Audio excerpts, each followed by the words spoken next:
Buenos días, les habla Jesús Alonso Jaramillo Arango, docente de la Escuela de Microbiología de la Universidad de Antioquia y coordinador del foro Reflexiones COVID-19. Hoy reiniciamos nuestro foro de divulgación y difusión de la ciencia, que tiene como objetivo pues apropiación social del conocimiento relacionado con el tema de la pandemia. Nuestros nuevos conocimientos y nueva información se ha compartido a lo largo de los 29 foros realizados hasta el momento.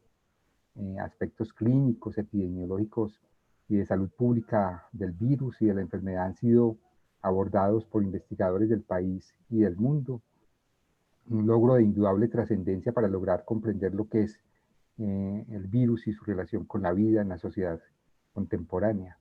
Alrededor de 3.100 personas se conectaron sincrónicamente el año pasado y más de 120.000 reproducciones de los videos del foro muestran esa acogida y la utilidad académica y social y política que representa este espacio. Hoy de nuevo estamos con ustedes y este año establecimos una alianza académica con el municipio de Medellín a través de la Secretaría de Salud. La profesora, investigadora Rita Elena Almanza Payares, investigadora y líder de epidemiología de la Secretaría de Salud Pública, de la Subsecretaría de Salud Pública del municipio de Medellín, será la representante de esta institución, de este gobierno municipal. Agradecemos a la doctora Natalia López Delgado, subsecretaria de Salud Pública, por aceptar esta invitación. También hicimos alianza con la Universidad del Bosque. Estará el profesor Jaime Castellanos, quien ha venido también participando y colaborando en este encuentro, en estos encuentros. Él es magíster en farmacología, doctor en bioquímica, en biología de la Universidad Nacional, director del Instituto de Virología de la Universidad del Bosque, experto también en diagnóstico y patología de arbovirus y virus respiratorios.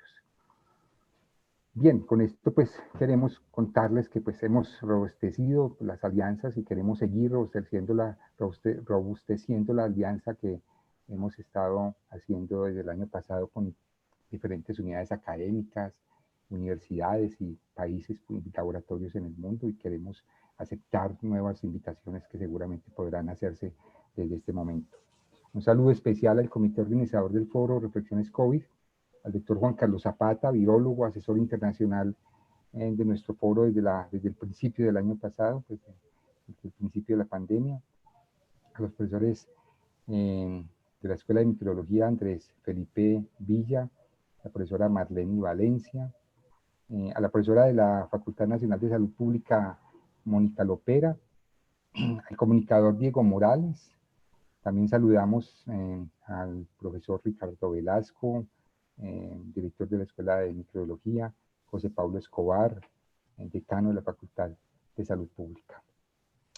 Bien, recordamos pues que en nuestro foro sigue siendo emitido por Facebook Live de la Universidad de Antioquia. Cada 8 días lo estamos haciendo, seguiremos en esa tónica este año. Una vez terminado el foro, queda alojado en la página de Facebook de la Universidad de Antioquia, en el canal de YouTube también de la Escuela de Microbiología, y para ello contamos con la Dirección de Comunicaciones de la Universidad de Antioquia y de la Facultad Nacional de Salud Pública. También agradecemos a la Vicerrectoría de Investigaciones de la Universidad de Antioquia por el apoyo prestado para la realización del foro, y en especial a su estrategia UDA Responde al COVID-19. Bien, y por supuesto recordar que las opiniones las opiniones expresadas en este foro son exclusivamente de los conferencistas, no reflejan pues nuestra posición institucional, pero son de suma importancia para lo que es el debate y las reflexiones alrededor de lo que es la pandemia. Y la participación de ustedes a través de preguntas y comentarios es la razón de ser también de este foro. Pueden hacerlos a través del chat y serán direccionados a quienes están en este momento como conferencistas o moderador. Hoy tratamos el tema de aspectos nuevos en el cuidado de pacientes COVID, un tema de suma importancia porque pues el día a día de las familias, de las comunidades, esas preocupaciones cotidianas que indudablemente son a veces difíciles de solucionar de forma certera. Por ello tenemos expertos en este asunto que pueden darnos ilustración de forma rigurosa ante estas preguntas. El profesor Javier Díaz, médico cirujano, especialista en microbiología y parasitología médica, doctor en microbiología con énfasis en virología, será el profesor que va a moderar el día de hoy el foro. Profesor, buenos días.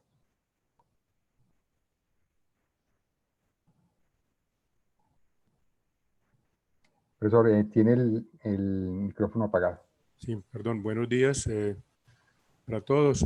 Bienvenidos al foro de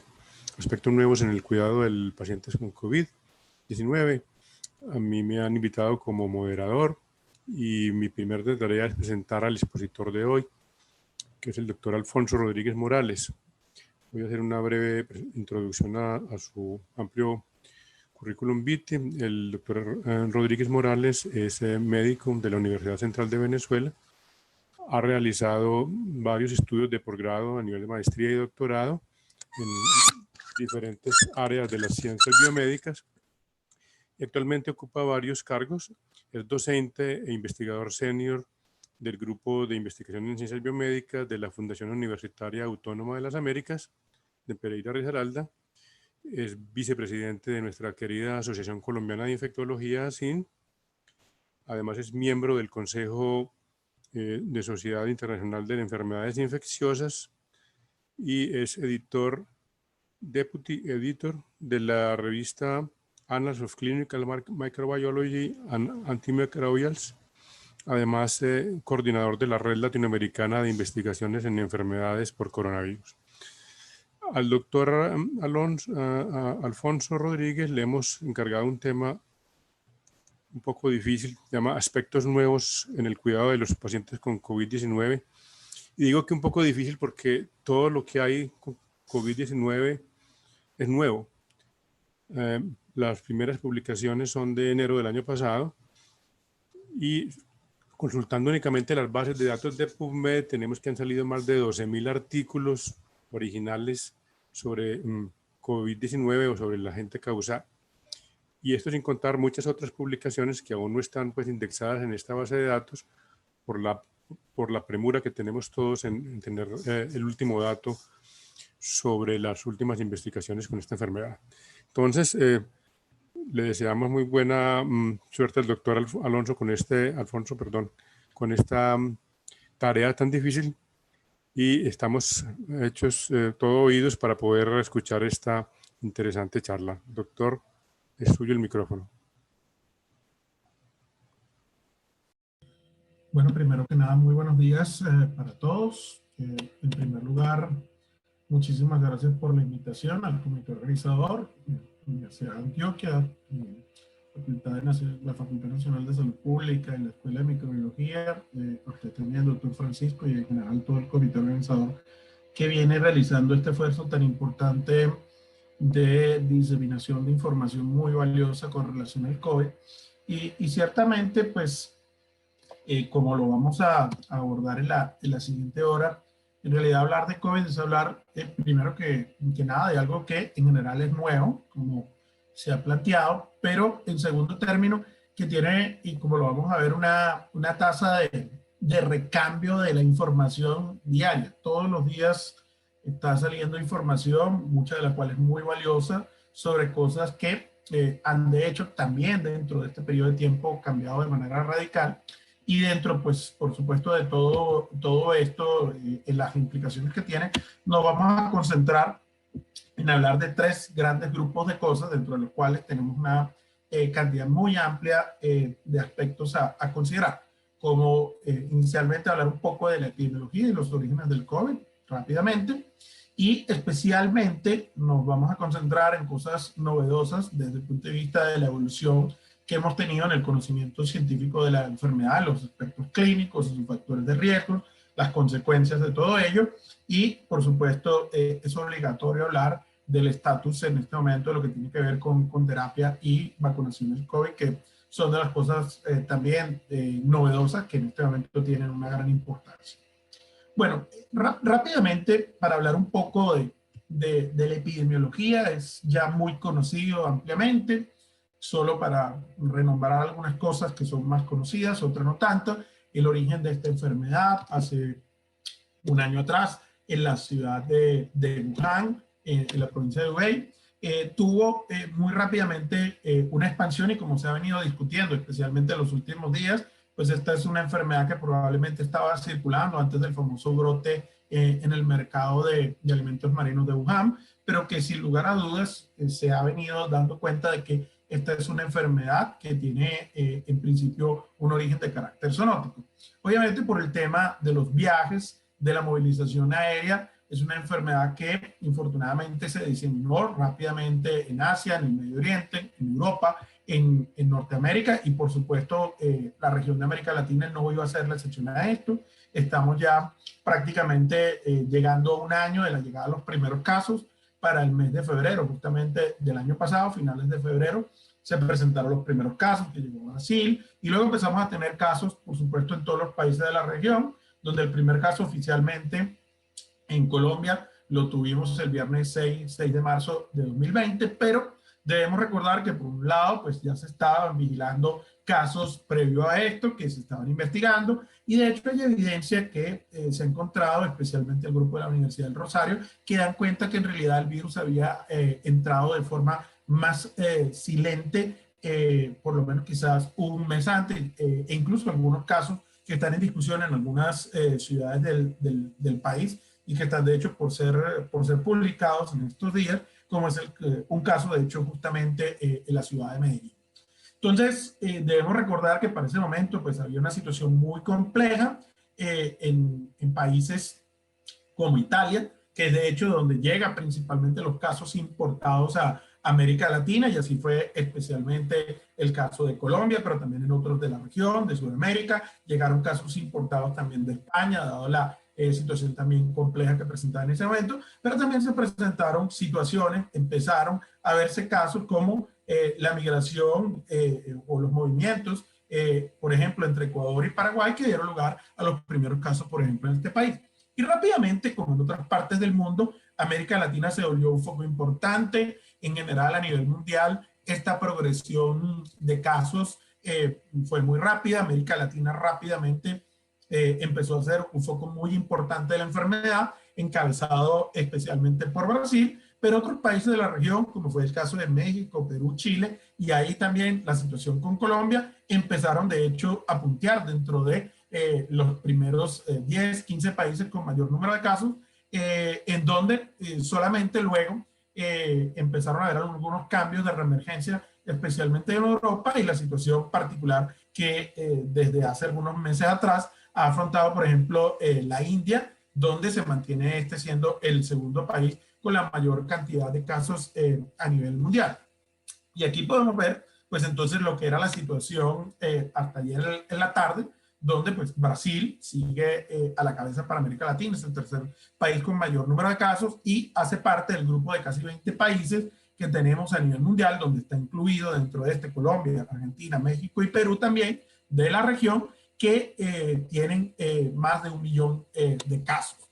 Esta situación, como decía, pues en muchos países ha sido especialmente compleja y como lo podemos discutir posteriormente, en la saturación de los sistemas de salud, en las unidades de cuidados intensivos, por cuenta del incremento del diagnóstico de casos, por ejemplo, como se vio rápidamente a principios del año pasado, por ejemplo, en Brasil, y donde las estimaciones muy inicialmente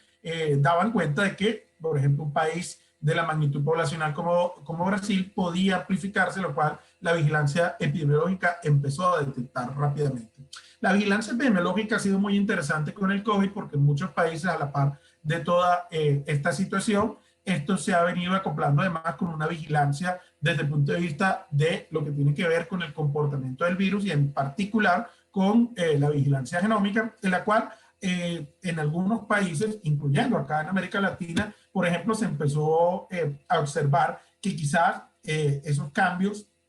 que se estaban dando podían tener alguna relación, por ejemplo, con el fenotipo clínico de la enfermedad. Y esto, por ejemplo, en esta publicación con colegas de Chile que encontramos, por ejemplo, que el 64% de los pacientes en ese momento, por ejemplo, el síntoma predominante, el hallazgo clínico predominante era la cefalea, seguido luego la disnea, y que, por ejemplo, la fiebre estaba representado solamente en 8%. Y de hecho, en el mes de abril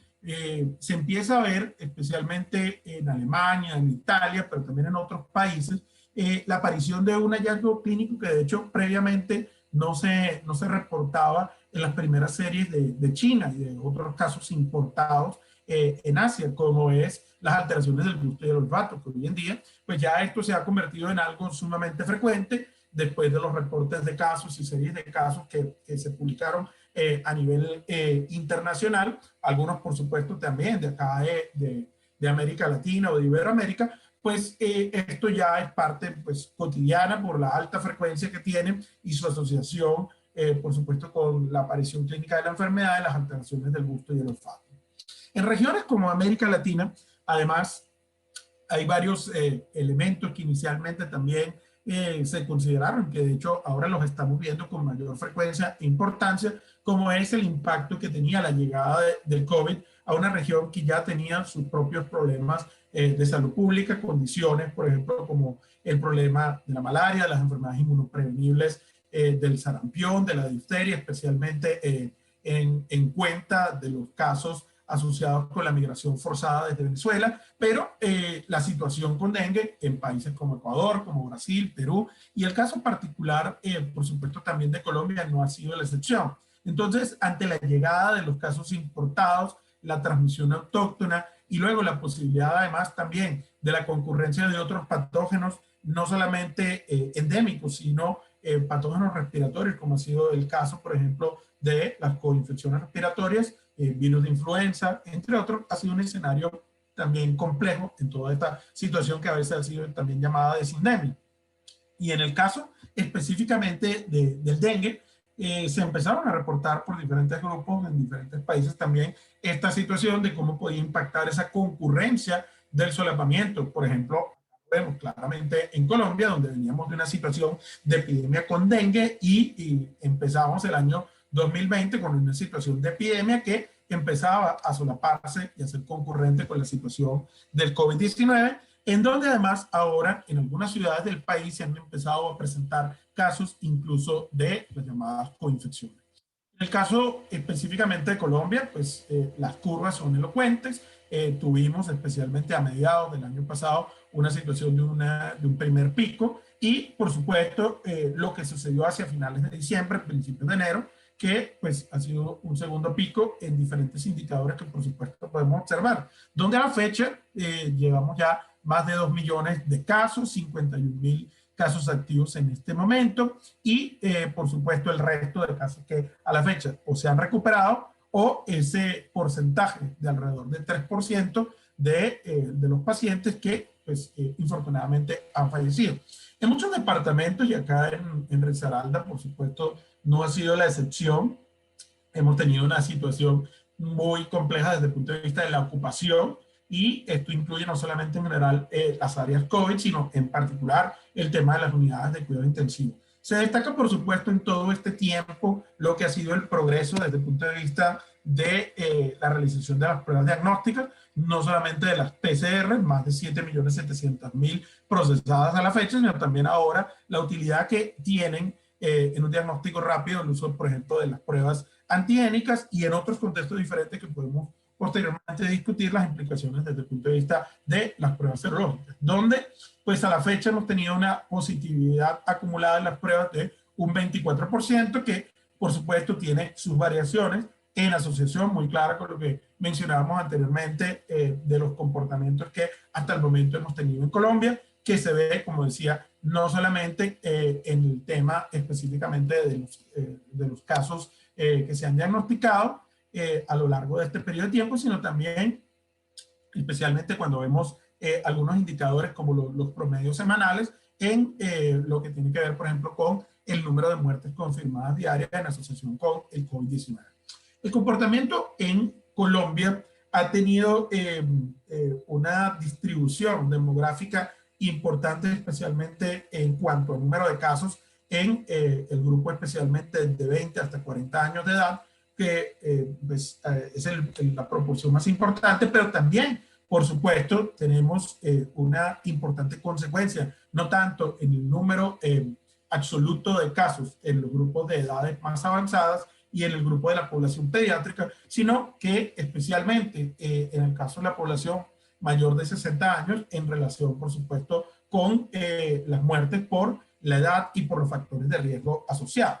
En ese sentido, pues es un tema importante, como lo vemos acá, esa distribución, donde por supuesto predomina de manera considerable la proporción de muertes en los grupos de mayores de 60 años de edad, en comparación pues con lo que vemos en la pirámide poblacional, en los grupos más jóvenes. Acá en gris podemos ver esa proporción, que es mucho más significativa que la que vemos, por supuesto, en las edades más jóvenes, lo cual, por supuesto, nos trae de nuevo el recordatorio de que las personas con edad avanzada, con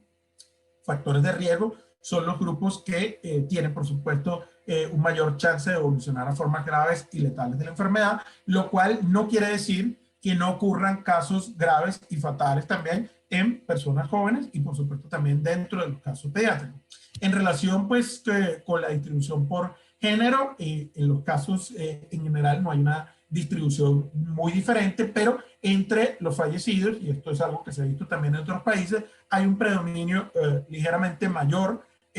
o en realidad mayor, en el caso de la población masculina. Felizmente, como pues vale la comparación para diferentes cosas,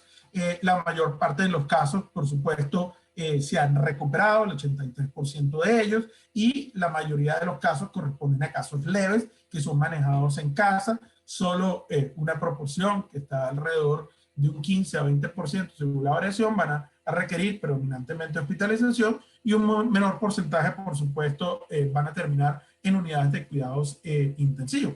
Estos, por supuesto, son fundamentalmente los pacientes que tienen factores de riesgo, que son ya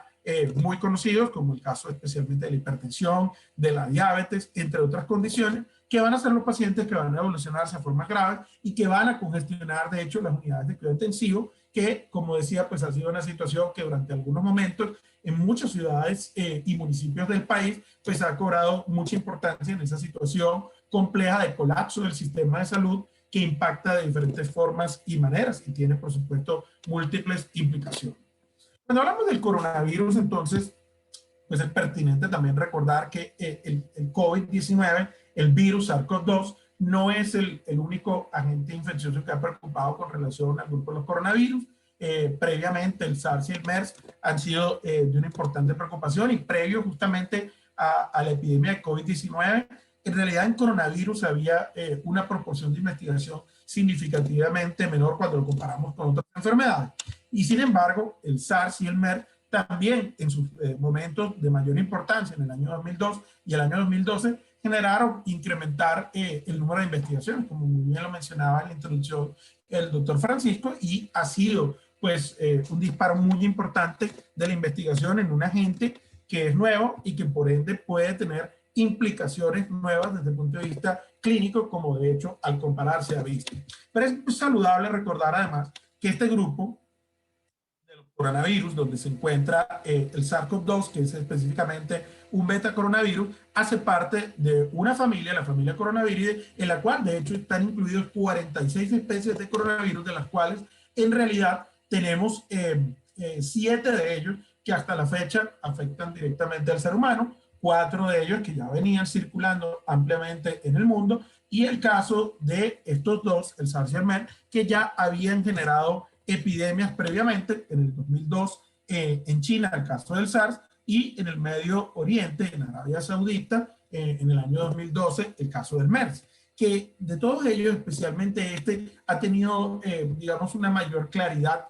con respecto al tema justamente de los orígenes zoonóticos, y no solamente sus hospedadores naturales iniciales, probablemente los murciélagos, como el caso de hospedadores intermediarios que tienen un rol importante, como ha sido el caso específicamente de los camélidos. Bueno, sin querer entrar en hablar muchos detalles de la biología del virus, solo rápidamente, este es un virus ARN de una cadena que tiene una glicoproteína de espícula en su superficie, que es por supuesto de gran importancia en diferentes procesos, y que desde el punto de vista de lo que hablamos a nivel de la vigilancia genómica, pues hemos visto toda la diversidad en los clados o linajes que hasta la fecha se han investigado, y ahora por supuesto todo el tema en concreto de las variantes, donde una de las colaboraciones más importantes en este momento en relación a todo esto es la plataforma GISAID. La plataforma GISAID, que previamente funcionaba especialmente para el caso de influencia,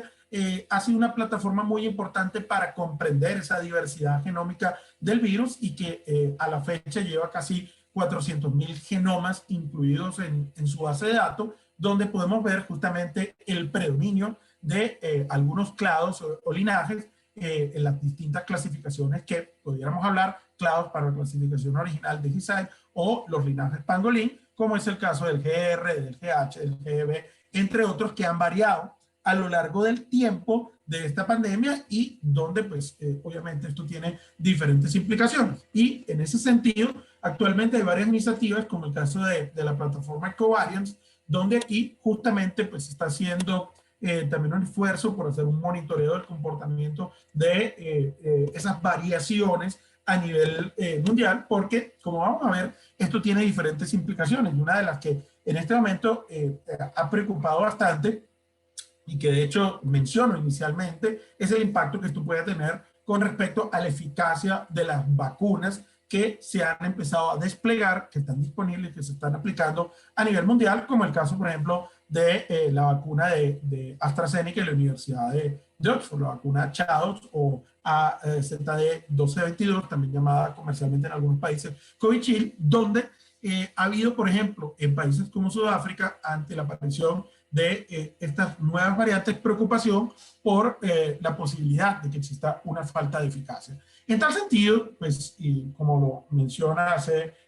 apenas un par de días la Organización Mundial de la Salud, en esta guía interina, justamente no hay una recomendación para suspender, de hecho, los planes de vacunación, incluso con esta vacuna, sino que esto es algo que hay que evaluarlo a fondo y que luego lo pudiéramos discutir en más detalle. Pero ciertamente también para otras vacunas se ha evaluado ya preliminarmente en algunas publicaciones, en algunas prepublicaciones, que es un tema también particular de esta situación del COVID-19, en el cual necesitamos pues, los datos lo más rápido posible, en donde, por ejemplo, para algunas vacunas, como el caso de la vacuna de Pfizer-BioNTech, se han evaluado algunas de estas variantes, y al parecer, por ejemplo, la vacuna no estaría afectada su eficacia desde el punto de vista de algunas de estas variantes, pero sin lugar a dudas esto va a ser un tema que hay que evaluar a fondo, y donde, por supuesto, esta situación de las nuevas variantes cobra muchísima importancia. Entonces, pues hay muchos elementos desde el origen, desde esa aparición zoonótica, desde esa transmisión alimentaria, toda la evolución que ha tenido lo que implica la transmisión respiratoria, y también pues por vía aérea en general, que fue un tema al principio también muy debatido, pero que hoy en día tenemos pues en la consideración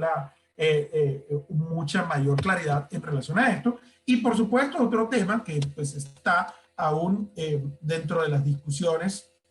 del origen y la transmisión del virus, como tiene que ver con la parte de los orígenes zoonóticos, donde no solamente el tema de esos animales inicialmente, como los murciélagos, quirópteros u otros hospedadores, además no solamente naturales, sino intermediarios, tienen importancia, ha sido el tema creciente de la susceptibilidad que se ha venido evaluando de otros animales.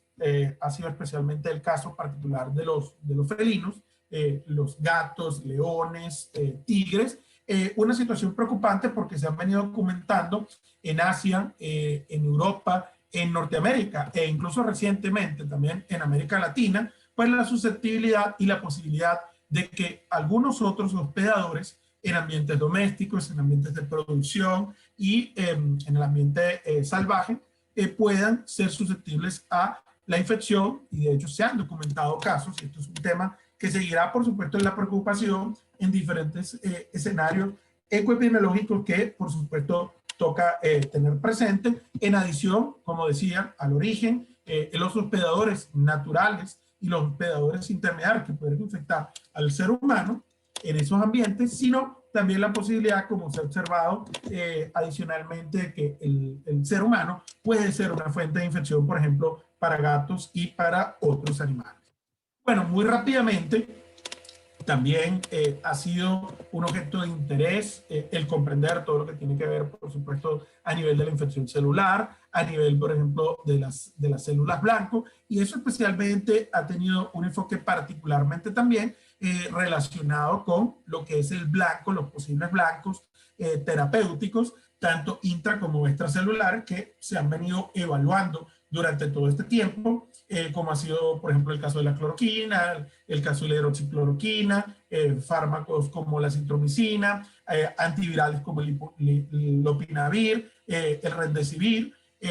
la ivermectina, entre otros, los que tienen especialmente acciones inmunomoduladoras, como el caso del tocilizumab, que vamos a conversar luego con respecto a esas implicaciones. La otra cosa que sigue también en una revisión importante son otras formas de transmisión, donde a lo largo de este tiempo, entre muchas otras cosas, de las preocupaciones que han existido, han estado especialmente también algunas enfocadas a ver el impacto dentro de la salud materno-infantil, y en ese sentido,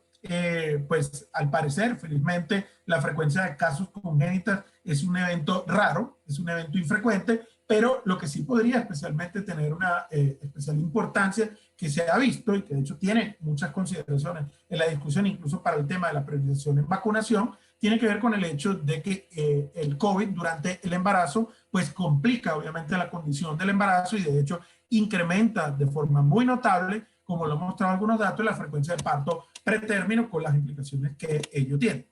Por supuesto que en todo esto, pues la evolución de la disponibilidad de herramientas diagnósticas, no solamente moleculares, sino también serológicas, los anticuerpos, las pruebas de antígenos, han sido un aspecto muy importante en la disponibilidad, pero también un poco en la comprensión de cuándo, obviamente, es correcto aplicarlos. Tenemos, obviamente, la mayor probabilidad de detección en relación, pues, inicialmente, en los primeros momentos, a lo que tiene que ver con las pruebas moleculares y de antígenos, y posteriormente, y por un tiempo que puede ser hasta de algunas semanas, con relación, por supuesto, a lo que concierne a las pruebas serológicas. En el ámbito clínico ha habido unas implicaciones y evoluciones muy importantes. Y en ese sentido, especialmente, quizá una de las cosas que ha llamado más la atención ha sido el hecho de que esta no es exclusivamente una patología respiratoria con un compromiso solo en el ámbito pulmonar, sino que pues, ha seguido una ruta en realidad bastante multisistémica, donde hay estudios, desde reportes de casos hasta estudios observacionales de diversa naturaleza, que dan cuenta de los impactos en diferentes órganos y sistemas a nivel neurológico, a nivel ocular, a nivel cardiovascular, hepático, gastrointestinal, renal, cutáneo. Entonces, en realidad, pues, esto tiene también implicaciones desde el punto de vista de el manejo para los pacientes, la sospecha y obviamente el diagnóstico y lo que puede evolucionar con respecto a todo ello. Por supuesto que inicialmente las primeras series y reportes de casos, tanto en Asia como incluso acá en Colombia, pues esto se comportó fundamentalmente como una patología de predominio pulmonar, con las alteraciones que son muy bien conocidas a nivel imagenológico, radiográfico y en general en otros tipos de estudios como las tomografías y las resonancias con esos patrones de opacidades, de condensación y de vidrio esmerilado, en los cuales, por supuesto, pues eso fue un patrón común inicialmente en los casos, en las series de China, de la fiebre, de la tos seca, y que se empezó a observar en diferentes estudios, de los cuales de hecho nosotros tuvimos la oportunidad de hacer uno de los primeros metaanálisis en ese sentido y caracterizar a partir de los estudios previos cómo había sido el comportamiento de esto, las comorbilidades, que desde un principio se notó la importancia de ello, la frecuencia de admisión a unidades de cuidados intensivos, las alteraciones desde el punto de vista de los parámetros de laboratorio que inicialmente por lo menos fueron observadas, incluyendo, por ejemplo, la hipoalbuminemia, la linfopenia, las alteraciones de otros marcadores inflamatorios, de la velocidad de sedimentación globular, de las transaminasas, entre otras las complicaciones a nivel cardiovascular, respiratorio, renal, la frecuencia obviamente de shock, infecciones secundarias, especialmente bacterianas, pero también micóticas que últimamente han tomado también, se han destacado, las aspergilosis, las candidiasis, entre otras cosas, y pues la frecuencia de desenlaces fatales asociados pues también con esta situación, donde por supuesto en diferentes estudios, como los primeros reportes también en los Estados Unidos, daban cuenta de la frecuencia de hospitalización, admisión a UCI y de letalidad en los mayores de 65 años de edad, como también, por ejemplo, en algunas series en América Latina, en el caso acá, por ejemplo, de Bolivia, también fue observado un patrón similar a esto. En el tiempo, otra cosa que pues, empezó a cambiar y vale la pena también mencionar, ha sido ese patrón a la importancia que han cobrado la enfermedad trombótica y la enfermedad tromboembólica, donde pues en asociación también diferentes marcadores como el dímero D, como la ferritina, todo el tema por supuesto de las citoquinas inflamatorias, los productos derivados de fibrinógeno, las alteraciones en los tiempos de coagulación, la trombocitopenia, se han visto como parte de las alteraciones hemostáticas en estos pacientes con desenlaces asociados como el tromboembolismo venoso, eventos isquémicos y la coagulación intravascular diseminada, entre otras, que no solamente se ve reflejado en el comportamiento clínico, sino que a nivel de los estudios histopatológicos en los pacientes que han fallecido, pues se ha encontrado, por supuesto, estos cambios y estos hallazgos desde el punto de vista de la patología macro y micro en esos daños alveolares difusos, hemorrágicos y no hemorrágicos, de los tromboémbolos pulmonares, e incluso en la médula ósea de fenómenos de hemofagocitosis, entre otras cosas, pues que han estado también mediadas por la respuesta inflamatoria, la cual también ha sido interesante, las cosas que de carácter novedoso han sucedido a lo largo del tiempo, como ha sido el caso también de lo que al principio se pensaba en una forma de enfermedad tipo Kawasaki en la población pediátrica, o Kawasaki asociado a la enfermedad por coronavirus, que después la Organización Mundial de la Salud empezó a denominar como el síndrome inflamatorio multisistémico en niños y adolescentes asociados a COVID, que se ha llamado MIS-C o MIS-TAC, también temporalmente asociado con COVID, que de hecho no solamente se ha observado en la población pediátrica, sino que también se ha visto algunos reportes en la población adulta. Todo esto además ha conllevado a considerar que todos estos cambios desde el punto de vista clínico han necesitado que se hagan cambios en las recomendaciones desde el punto de vista de las guías para el diagnóstico clínico de la enfermedad, y eso pues, ha sucedido también en América Latina, en los países como Argentina, Brasil, Chile, etcétera, y acá en Colombia, y como lo voy a mencionar posteriormente, pues también de la Asociación Colombiana de Infectología, en apoyo con más de 60 sociedades de especialistas a nivel nacional, en lo que es el Consenso Colombiano de atención, diagnóstico y manejo de la infección por SARS-CoV-2, COVID-19, en donde por supuesto también estos cambios en la parte clínica, en las herramientas diagnósticas disponibles se han venido actualizando y considerando nuevos elementos en esta consideración. Por ejemplo, como el caso de las alteraciones gastrointestinales, que ahora se ven con mayor frecuencia en asociación al COVID-19, y de hecho que previamente también estos eran fenómenos asociados al SARS y al MERS. El ámbito cardiovascular ha sido interesante, donde se ha ido incrementando la frecuencia de otras alteraciones también, en adición a las que ya mencionábamos, por ejemplo, casos de endocarditis, de miocarditis y de pericarditis asociadas al COVID, como este que se presentó en uno de nuestros residentes de medicina interna, que por supuesto nos lleva a esa otra discusión en el contexto de COVID que no deja de ser importante, el tema de la exposición en el personal de salud y todas las implicaciones que esto ha tenido también en América Latina, donde en diferentes países se ha visto el impacto en términos de mortalidad con relación a lo que es específicamente el personal de salud. Si todo esto no fuese suficiente a lo largo del tiempo, a partir de agosto del año pasado empieza a surgir esta situación con los primeros casos confirmados de reinfección. Y el tema de reinfección es todo un área de discusión en los actuales momentos con respecto a sus implicaciones. Luego de ese primer caso que se reportó en Hong Kong, donde este paciente que había desarrollado la infección en el mes de marzo por uno justamente de los linajes del SARS-CoV-2, el B2, luego en el mes de agosto fue detectado con un linaje diferente en el mismo paciente con la infección por SARS-CoV-2, pero por el linaje B1,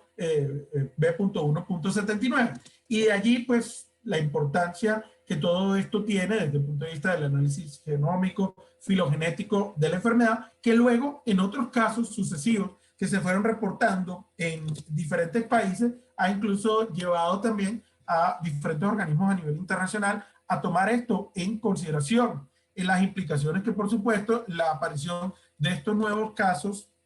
de reinfección puede tener, donde esto se ha venido discutiendo en el ámbito internacional y también en el caso de América Latina se han empezado a tener casos sospechosos en Brasil, en Perú. Hay casos que en este momento han sido objeto también de la vigilancia en Colombia y donde, por supuesto, cobra importancia los criterios que se han planteado para poder confirmar la reinfección con diagnósticos, por supuesto, moleculares, pero también desde el punto de vista de poder contar con datos de secuenciación y análisis filogenéticos que nos permitan dar cuenta de esto y diferenciar también lo que es la persistencia en pruebas de tipo molecular, que puede persistir incluso por algunas semanas, esa posibilidad de que sea positivo y que hay que diferenciarlo muy bien de lo que es el aislamiento y el cultivo viral, por supuesto, de los pacientes, que pues lógicamente en este periodo de tiempo no implica una reinfección y que de hecho en el periodo de tiempo de infectividad tiene implicaciones diferentes y por lo cual se están manejando algunos criterios de 45 y 90 días como mínimo, dependiendo si es un caso sintomático o asintomático, para poder empezar a sospechar por periodo de tiempo lo que es la posibilidad de la reinfección. En todo esto además, en ese escenario de la posibilidad de la reinfección, se está planteando pues este tema si pudiera tener implicaciones, como lo hemos visto con otras infecciones virales, de lo que tiene que ver con la posibilidad de fenómenos de respuesta dependiente de anticuerpos y si eso pudiera potencialmente ser o no una situación de importancia. Y como decía, pues dentro de esto ha sido interesante el estudio de algunos de estos casos, como casos que se han reportado incluso de reinfecciones en el personal de salud, que como decía, pues a nivel mundial ha sido un tema muy importante, donde Colombia pues no ha sido la excepción y a la fecha, además, pues tenemos decenas de miles de casos que se han reportado en el personal de salud, felizmente con una letalidad menor a la que tenemos en general, pero que por supuesto también es un tema de preocupación a lo largo del tiempo por los riesgos de exposición en el ámbito laboral para este personal, de lo cual también dentro de las recomendaciones, por supuesto, que han sido parte de la evolución a lo largo del tiempo, pues todo el tema de el uso correcto, apropiado de los equipos de protección en diferentes ambientes, COVID, no COVID, lo que tiene que ver con las recomendaciones de la colocación y descolocación de los equipos, el donning, el doffing de ellos y la estratificación de las zonas de riesgo con relación también a las particularidades de cada uno de estos equipos de protección, pues por supuesto en estos ambientes ha sido sin duda alguna también parte de las discusiones, especialmente en aquellos donde los procedimientos generadores de aerosoles pues van a significar, por supuesto, una situación mucho más compleja para las diferentes condiciones de riesgo de transmisión y lo que debería ser, por supuesto, la vigilancia de estas situaciones que pueden tener, por supuesto, múltiples implicaciones desde el punto de vista de lo que ello puede representar con relación a esta situación, por supuesto, de exposición en los ambientes, por supuesto, sanitarios. Bueno, por supuesto, en todo esto de las cosas que más las personas están atentas en general, en esta última parte, tiene que ver con la parte justamente de terapia y vacunación. Y aquí parto para comentar el esfuerzo que de Colombia se ha hecho en un grupo muy vasto de personas, en cabeza del doctor Carlos Savera, de la Universidad Nacional, en relación justamente con el desarrollo de este consenso que ha contado con la participación de más de 200 expertos de más de 60 asociaciones científicas de las diferentes áreas, justamente para valorar esa evidencia científica con relación especialmente no solo a lo clínico, al diagnóstico, sino también al tratamiento y ahora, como lo veremos en la próxima edición, que en este momento justamente estamos en los días de actualización del consenso con respecto al tema de la vacunación. Y en ese sentido, pues se han probado muchas cosas, pero la mayoría de los datos de los estudios lo que nos ha mostrado, como por ejemplo el estudio Solidaridad de la Organización Mundial de la Salud, es que fármacos como la cloroquina, como el interferón, como el remdesivir, en realidad no tienen un beneficio significativo para los pacientes. Y vemos fármacos, como ha sido especialmente el caso de los esteroides, como la dexametasona, que en escenarios de los pacientes que están con un COVID que evoluciona a formas graves, que requieren ventilación mecánica invasiva o que requieren al menos oxígeno, tienen de hecho un beneficio significativo en la reducción de la mortalidad, como lo mostró los resultados del estudio Recovery para el caso específicamente de la dexametasona, y de hecho ha sido una de las recomendaciones que se ha incluido. Muchos fármacos siguen en estudio y están apareciendo cotidianamente nuevos candidatos. Recientemente, hace algunos días, apareció, de hecho, estos resultados alentadores con el caso del PEC interferón lambda para el tratamiento de pacientes ambulatorios con COVID-19. Esto es un ensayo clínico controlado contra placebo en fase 2, que al parecer muestra algunos resultados favorables desde el punto de vista del aclaramiento viral, de la recuperación de los pacientes, y que pudiera tener, por supuesto, implicaciones también en otros escenarios clínicos que habrá que explorar. De hecho, el día de ayer salió también la información con respecto a los resultados preliminares del análisis en el ensayo Recovery para específicamente el tocilizumab, que había venido mostrando un poco resultados, digamos, en ambas direcciones, de ausencia de beneficio y de beneficio, y los resultados que mostraba ayer el Recovery dan cuenta de que en realidad esto va a tener utilidad. Ya está de hecho también los resultados en PREPRIM. Y esto por supuesto se ha venido evaluando no solamente en nuestro escenario nacional, a nivel internacional. Es interesante la actualización que de esto hace la Sociedad Americana de Enfermedades Infecciosas, por ejemplo, con el caso del tocilizumab, donde empieza a crecer un poco más la evidencia a favor de su uso en diferentes escenarios, en la evaluación de la mortalidad, del deterioro clínico, y también, que es un aspecto no menos importante en todo esto, la evaluación de los eventos adversos. Pero también hemos tenido una evaluación muy importante de muchos candidatos, como he dicho, de la hidroxicloroquina, de la citromicina, de la cual de hecho hay resultados recientes también de ensayos clínicos que muestran que no tiene beneficio tampoco la citromicina con hidroxicloroquina. Tenemos incluso revisiones sistemáticas y metaanálisis que dan cuenta de que no tiene un beneficio significativo. De forma similar, lopinavir, ritonavir, remdesivir e incluso la famotidina, que ha sido también parte de la evaluación, y muestran que no hay un beneficio significativo. De los fármacos que han tenido muchísima controversia, cabe la pena mencionar el caso particular de la ivermectina, que de hecho en algunos países, como el caso del Perú, se ha usado masivamente. Acá sabemos lo que sucede en algunas ciudades, como el caso particularmente de Cali, pero lo que se ha evaluado hasta el momento tiene básicamente dos posibles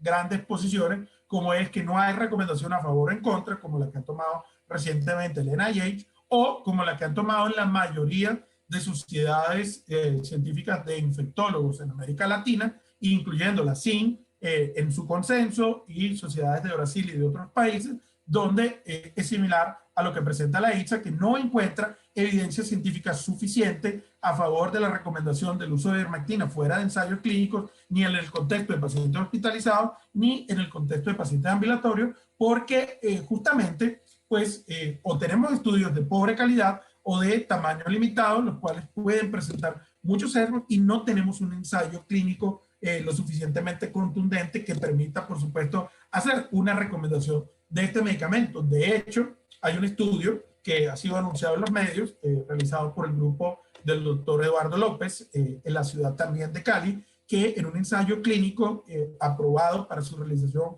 por el INVIMA, conocemos por datos preliminares que han sido parcialmente divulgados que no se encontró un beneficio significativo en el uso de la ivermectina en este ensayo clínico controlado. La IPSA, por supuesto,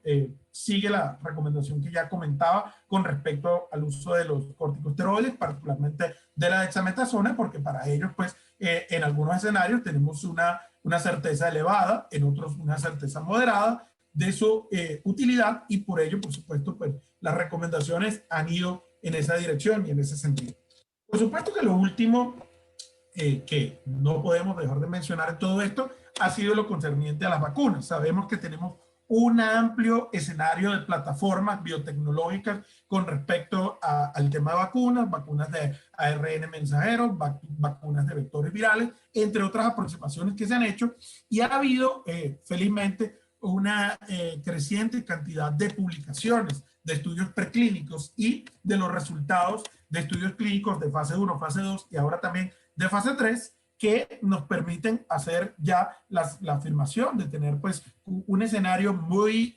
importante de no solamente vacunas que ya están disponibles a nivel mundial, que están respaldadas en estos ensayos clínicos. Aquí vemos, por ejemplo, la reciente publicación de los resultados de fase 1, fase 2 de la vacuna CoronaVac, o, por ejemplo, del caso de la vacuna Sputnik 5 para los resultados de fase 3 que fueron publicados recientemente en la revista Lancet, y que con relación a todo esto y su aprobación de emergencia, entonces nos dan cuenta que tenemos cerca de una docena de vacunas que en diferentes países del mundo están siendo en este momento aplicadas. Como empezó particularmente de manera inicial, vacunas como Sinovac, Sinopharm, la vacuna de Sputnik 5, la vacuna de CanSino, y tenemos entonces un crecimiento importante de las vacunas que van evolucionando desde la fase 1 a la fase 3 y su aplicación,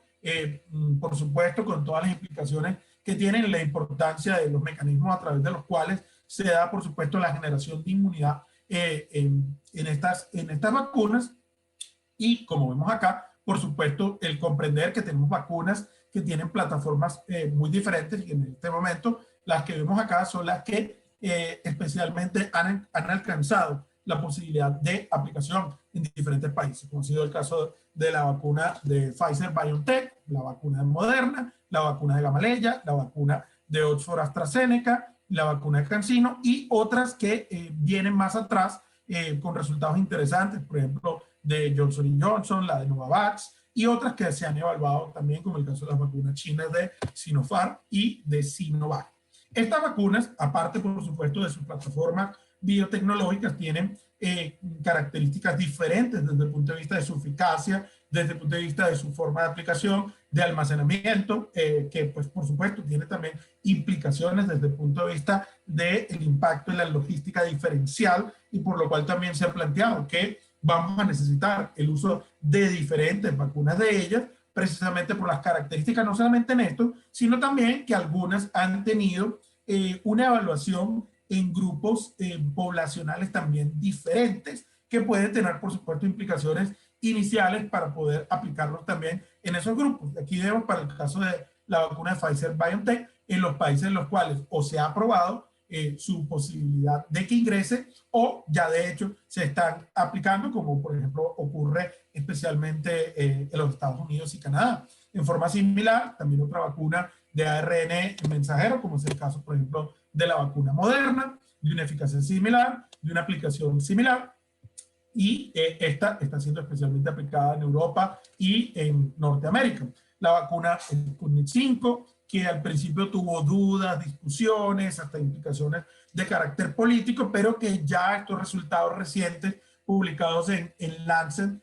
han dado una mayor confianza a nivel internacional, y que de hecho, pues, es una vacuna que para el caso, por ejemplo, de América Latina, especialmente en Argentina, se ha venido aplicando. La vacuna de Oxford-AstraZeneca, que tiene valores que pudiéramos discutir el porqué y los resultados del ensayo clínico con esa eficacia de un 62 a un 92% que fue evaluado en 2 momentos diferentes de la aplicación de la dosis, y que es una vacuna que pues, se ha venido aplicando en Europa y ya se ha empezado a aplicar en otros países. Comentaba la situación de Sudáfrica, acá está aprobado también para el caso de algunos países de América Latina. CanSino Bio, que es una vacuna china, que se ha aplicado fundamentalmente en China, tiene resultados también que se han publicado. La vacuna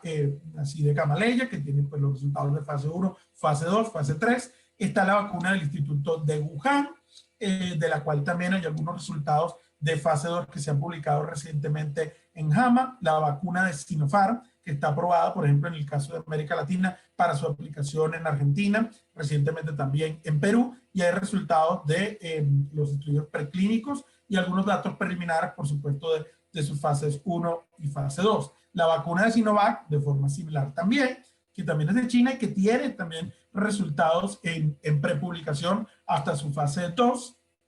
en relación a lo que es su eficacia y su seguridad. Los resultados que fueron conocidos, por supuesto, de su eficacia en Brasil, que han sido, por supuesto, objeto de una amplia discusión, pero que de acuerdo a los criterios de la Organización Mundial de la Salud, debemos recordar que de un 50% en adelante se considera que es una vacuna que puede y debe aplicarse en los países en los cuales se ha iniciado, por supuesto, este proceso. Entonces, vienen, por supuesto, atrás de ellas muchas otras más vacunas. Hay que tener en consideración, por supuesto, estos escenarios y en ese sentido, no solamente las que ya se están aplicando, sino la vacuna, por ejemplo, Johnson & Johnson, el caso, por ejemplo, de la vacuna, por ejemplo, de Novavax, la vacuna del Instituto Murdoch. Por ejemplo, en días recientes conocimos los resultados de la vacuna de Novavax, que mostró en unos resultados preliminares de fase 3 en el Reino Unido una eficacia de más del 89%, que pues, la hace muy interesante. Entonces, esto es algo muy dinámico que está evolucionando conforme avanza el tiempo, pero que, por supuesto, las 4 vacunas de mayor importancia hasta el momento que están desplegándose a nivel mundial son la vacuna de AstraZeneca, la vacuna de Moderna, la vacuna de Pfizer y la vacuna del Instituto ruso de virología, Gamaleya, y detrás, por supuesto, pues hay una gama de cientos de vacunas que vienen incluso desde las etapas de investigación preclínica. Ahora, muy bien, ¿qué plantea finalmente todo esto? Los retos logísticos, las gestiones y negociaciones de los países, que obviamente han planteado la preocupación de una vacunación desigual entre lo que es Europa y Norteamérica con el resto del planeta, y esto, por supuesto, es un tema de preocupación en regiones como África, el sudeste asiático y, por supuesto, no menos también la preocupación dentro de lo que es América Latina, donde de todo esto ha sido muy interesante y pudiéramos luego también para la parte de la discusión comentar lo que han sido las implicaciones del avance en la vacunación, por ejemplo, que han tenido países como Israel, que ya están viendo en diferentes indicadores epidemiológicos el impacto positivo de esa vacunación masiva que han hecho en su país. Que además, lamentablemente, toda esta desigualdad en la aplicación de la vacuna también podrá tener implicaciones por el hecho de que muchos países han planteado la posibilidad de empezar a exigir, por ejemplo, certificados de vacunación en adición al tema de la certificación de que uno ingresa con una PCR negativa o con un antígeno negativo y, por supuesto, también demanda múltiples consideraciones con respecto a la vacunación que pueden estar en asociación a muchos otros elementos, como tiene que ver el tema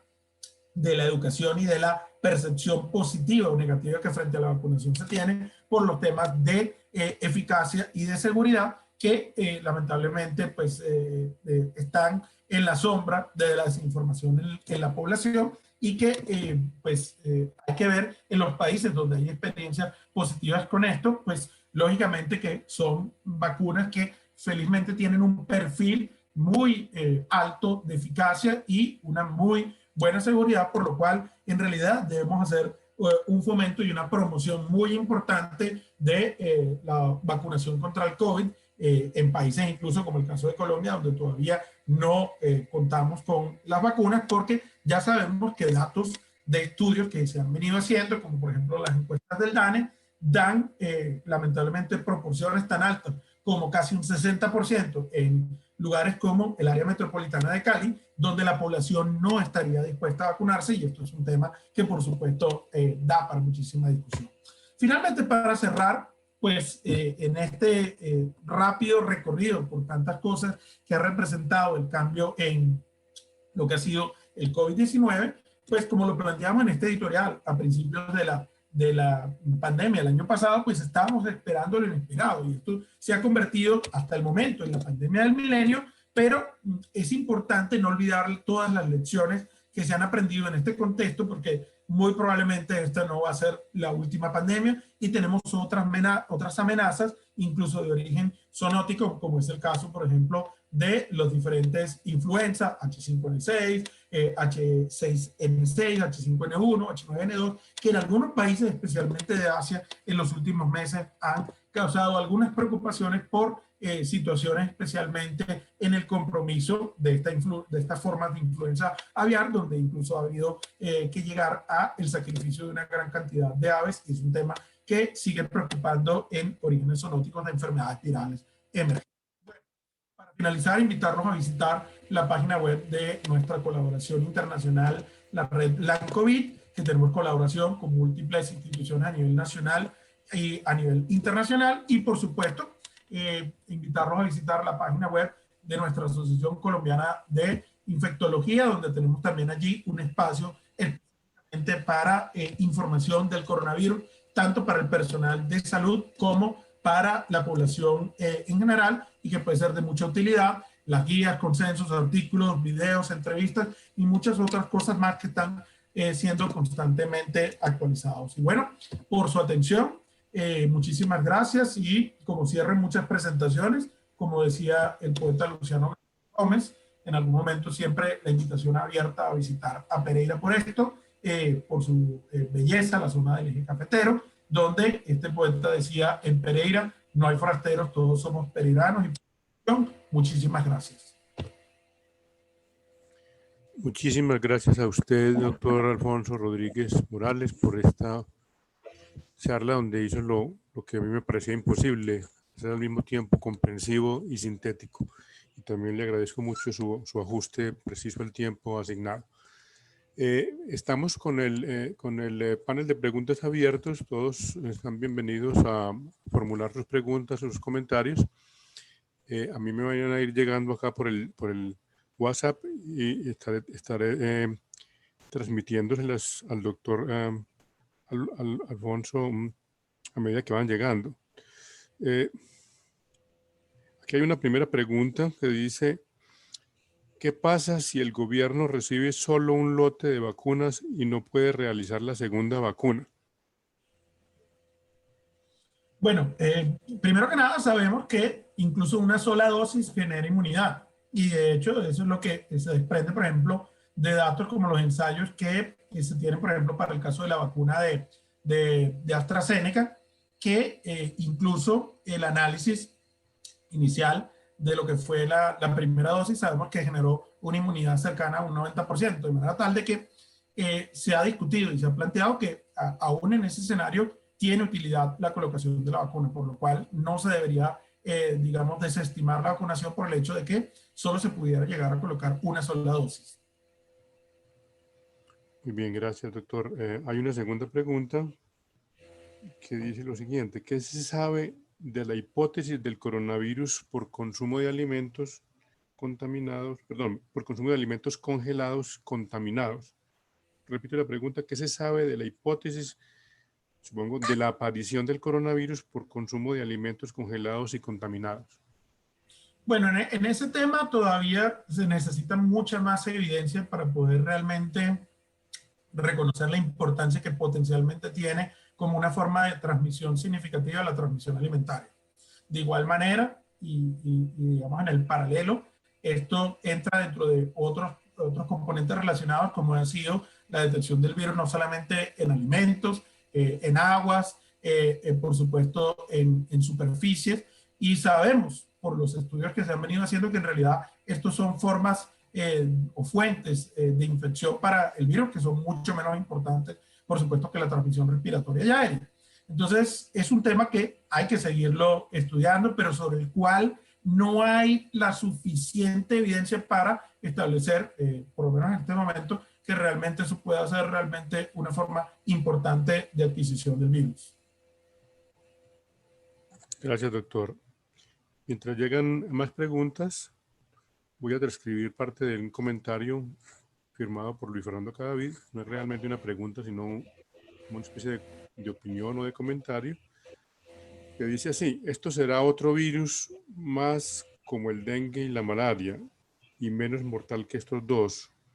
con el que tendremos que convivir mucho tiempo, que cobrará víctimas con enfermedades de base graves y en personas con pocas defensas. Será otra influenza más, y está siendo aprovechado por los medios de comunicación, por las grandes compañías o grandes empresas de alta tecnología informática. Menos sociedad, más virtualidad. Estamos en la distopía escrita en obras como Un Mundo Feliz y 1984, y seguirán las tales COVID como las películas de Terminator 1, 2 y 3, así también COVID 1, 2 y 3, y cada año. ¡Qué horror! Bueno, es un comentario pues todo de tipo sociológico. No sé si el doctor Alfonso quiere hacer alguna anotación sobre este comentario o pasamos a las preguntas que están llegando a continuación. Sí, no, un comentario en particular. Bueno, sin lugar a dudas que el futuro, y de hecho es una interrogante que comúnmente se hace la gente, ¿cuál va a ser el futuro de esta situación con el COVID? Y eso depende en gran magnitud justamente de lo que suceda con el tema de la vacunación. Felizmente sabemos que hay un esfuerzo muy grande, como mencionaba, en el desarrollo de más de nuevas vacunas, pero incluso las vacunas que disponemos, sin lugar a dudas, se van a reevaluar a la luz de toda esta situación también de las variantes, y ya eso ha iniciado, y en ese sentido se está valorando, se está empezando a valorar para las diferentes variantes y las diferentes vacunas, obviamente la eficacia y cómo esta puede estar o no afectada en algunas de ellas. De otro lado, además, y lo que yo comentaba, debemos recordar y cuando hablamos de enfermedades donde los animales tienen participación dentro de ellas, también representan una situación muy compleja desde el punto de vista de control y especialmente de eliminación, porque pues pudiéramos tener un escenario en el cual el virus va a quedar o pudiera quedar circulando en la naturaleza, por supuesto en diferentes hospedadores animales, y esto es un tema que lo hace, pues digamos, inicialmente tentador pensar que pudiera persistir en el tiempo, como de hecho, por ejemplo, el síndrome respiratorio del Medio Oriente ha persistido. El MERS no ha desaparecido completamente. Es un coronavirus que, por tener esta situación, esta particularidad de los animales, que algunos lo consideran propiamente reservorios, pues ha persistido en el tiempo y sigue siendo una fuente de infección, y la cual, por cierto, además, tenía circulación muchos años antes de que en realidad se identificase la epidemia en el año 2012 e incluso en otras regiones, como el caso de África, de acuerdo a estudios,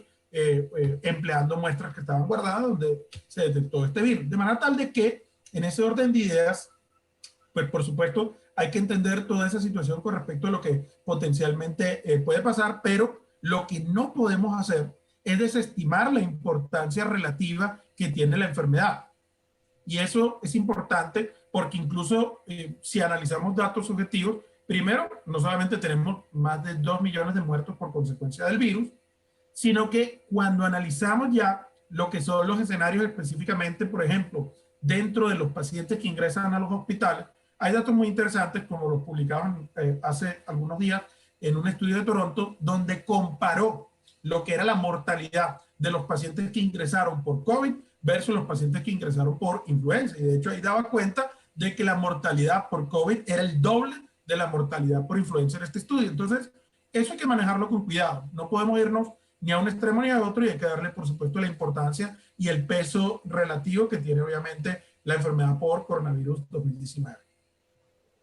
Muchas gracias, doctor Alfonso. Permíteme, yo hago también un comentario sobre el comentario de Luis Fernando Cadavid. No hace mucho leímos, hace unos 3, 4 años, leímos en los periódicos un titular que decía: el Zika llegó para quedarse. Y un par de años más atrás, otro comentario prácticamente igual: el chikungunya llegó para quedarse. Y tengo memoria de los años 90, cuando tuvimos la epidemia de cólera que se inició en Perú, el comentario exactamente igual a 8 columnas en los periódicos. El cólera llegó para quedarse. Yo pregunto, ¿dónde están hoy en día el cólera, el Zika y el chikungunya? Esto pues para reafirmar lo que dice el doctor Alfonso. No sabemos qué va a pasar en el futuro. Es una gran incógnita. Cualquier especulación que se haga sobre eso no pasa de ser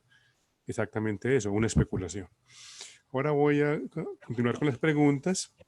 Hay una que dice, en Israel están trabajando con el fármaco ExoCD24. ¿Qué tan positivo puede ser para los seres humanos que tienen el COVID-19? Doctor, ¿usted conoce el fármaco ExoCD24? Sí, claro. Bueno, primero antes de responder es un comentario pequeño adicional con respecto al tema de chikungunya y de Zika.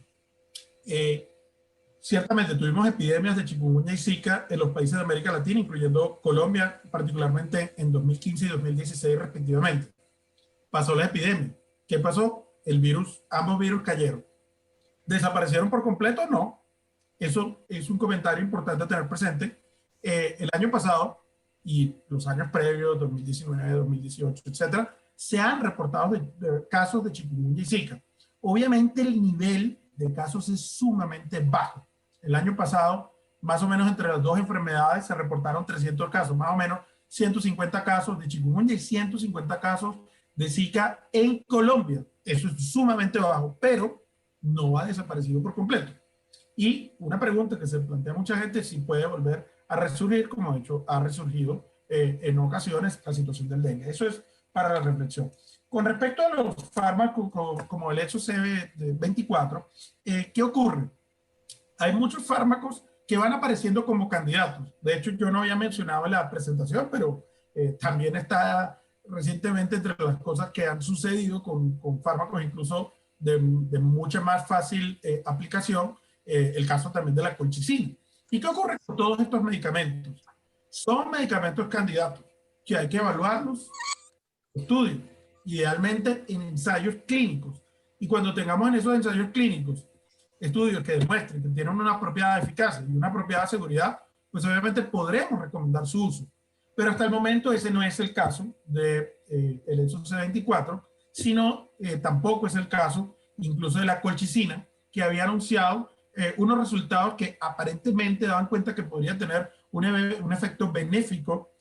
importante para el tratamiento del COVID. Y de hecho, con la salida de la prepublicación del preprint, muchos lo calificaron como un resultado un poco decepcionante porque el desenlace primario no mostró una diferencia significativa al compararlo con placebo. Entonces, ¿cuál es la invitación con cualquiera de los fármacos que están apareciendo? Pues obviamente no solamente valorar en primera instancia la potencial plausibilidad biológica, la seguridad previa que de medicamentos que han tenido otro uso, lo que llamamos especialmente a nivel internacional el repurposing de estos medicamentos, obviamente contar con una evidencia lo suficientemente clara que permita decir, bueno, sí, es eficaz y obviamente a la par, por supuesto, tenga la debida seguridad, es decir, una frecuencia baja de eventos adversos y que obviamente cuando estos eventos adversos ocurran no sean, por supuesto, eventos adversos severos. Gracias, doctor. Otra pregunta es la siguiente. ¿Cuánto tiempo es infectante un paciente con COVID? Bueno, como lo mostramos en las curvas, normalmente ese periodo no va más allá de los 14 días. Y debemos recordar que eso es la gran mayoría, que pueden haber obviamente excepciones, pero lo que podemos decir en términos generales es que el 95% está justamente dentro de un rango que no va a superar los 14 días. Correcto. La siguiente pregunta es, ¿cuáles son las indicaciones en Colombia y en el mundo de vacunación a personas que ya sufrieron la enfermedad? Bueno, eso ha sido también objeto de una amplia discusión, especialmente en las últimas semanas. Y primero que nada, no hay una exclusión de la vacunación para personas que sufrieron el COVID. Y esto tiene varias implicaciones. La primera, por supuesto, que la comenté, que es el tema de que no tenemos suficiente claridad de cuán frecuente es el fenómeno de la reinfección. Lo que sabemos es que aparentemente pudiera ser un evento de una frecuencia relativamente baja o muy baja. Un estudio en China, que es el que más se aproxima a responder de forma amplia la respuesta, probablemente da cuenta que esto no sea un evento que ocurre con una frecuencia superior al 0.3%. Pero en un escenario donde tiene 100 millones,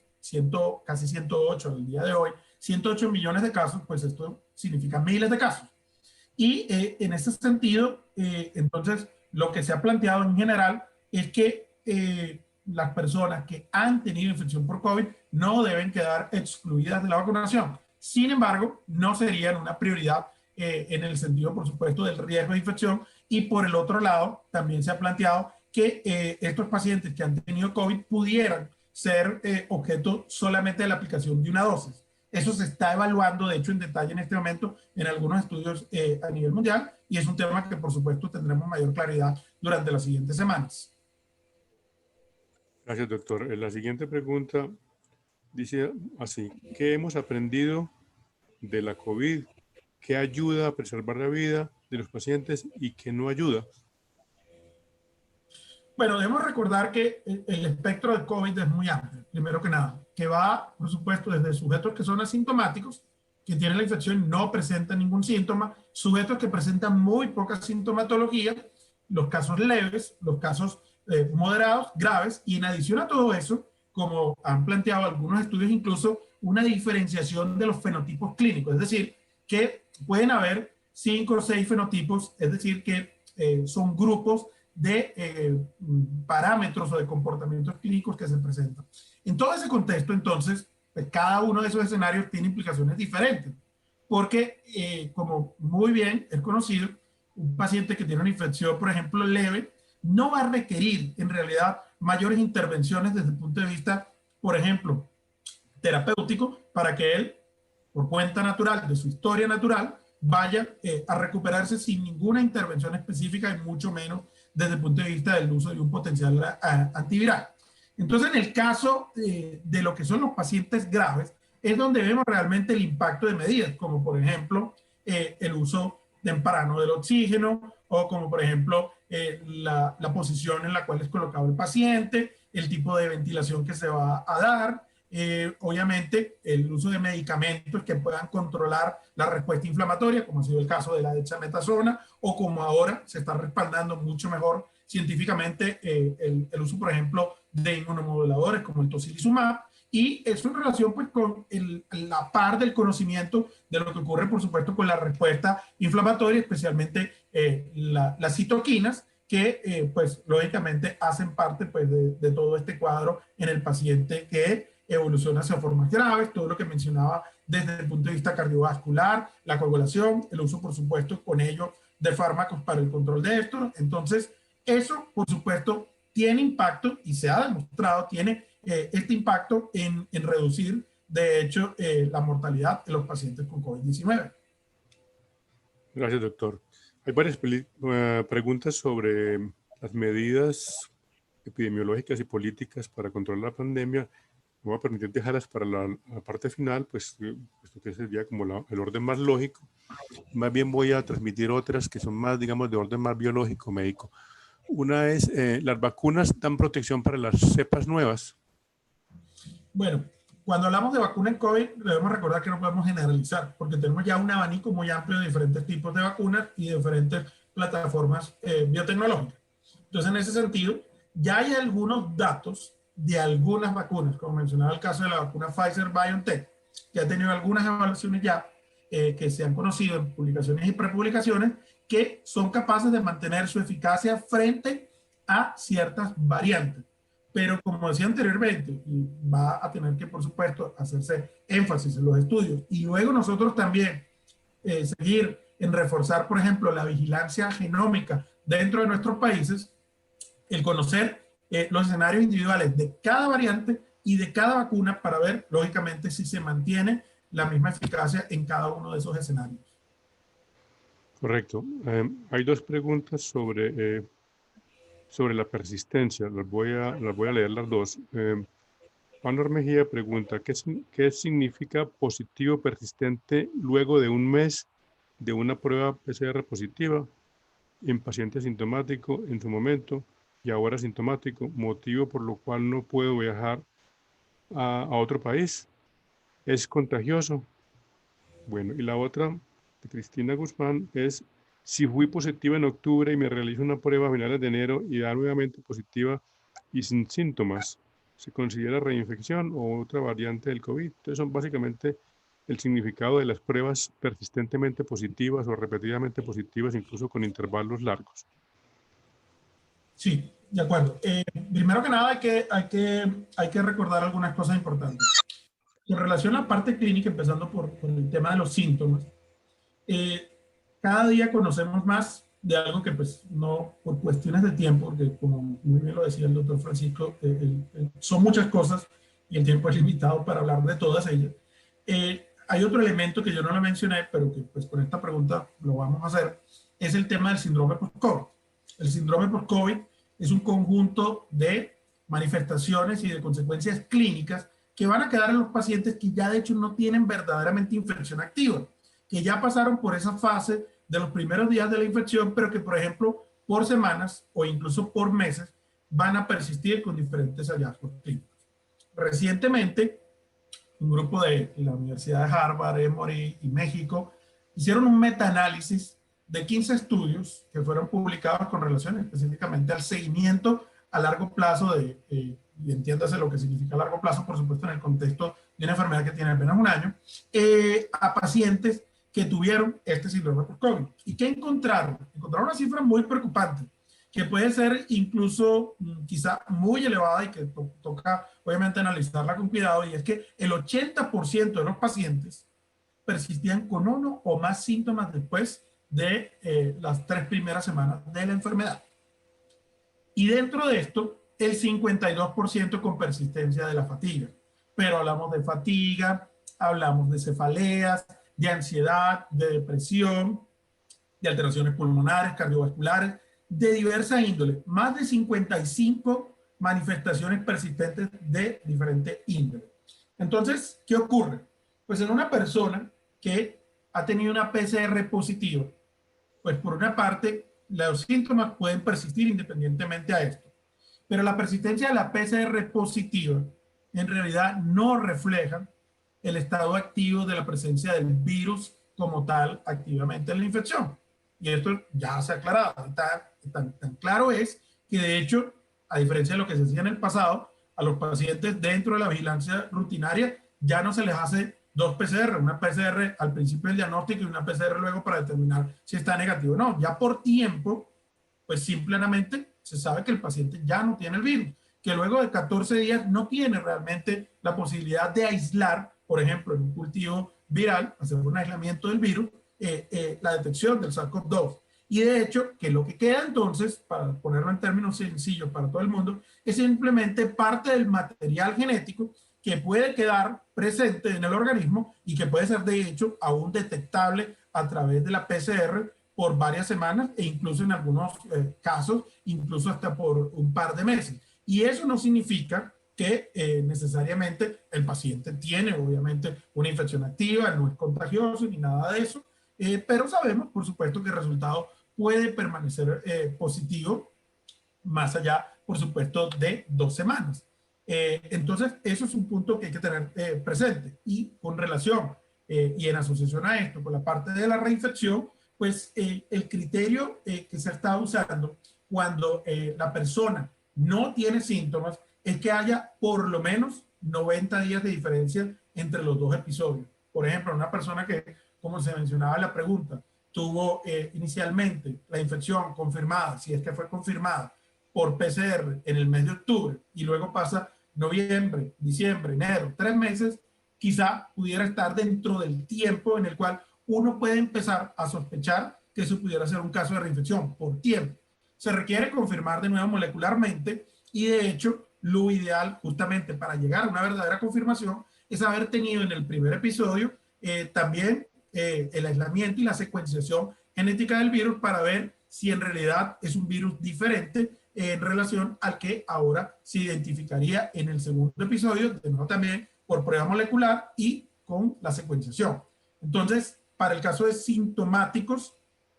pues incluso se está empezando a sospechar desde 45 días, pero para el caso específicamente de asintomáticos desde 90 días en adelante. Gracias, doctor Alfonso. Hay 2 preguntas sobre la inmunidad que deja la infección. Las voy a reunir, voy a leer las 2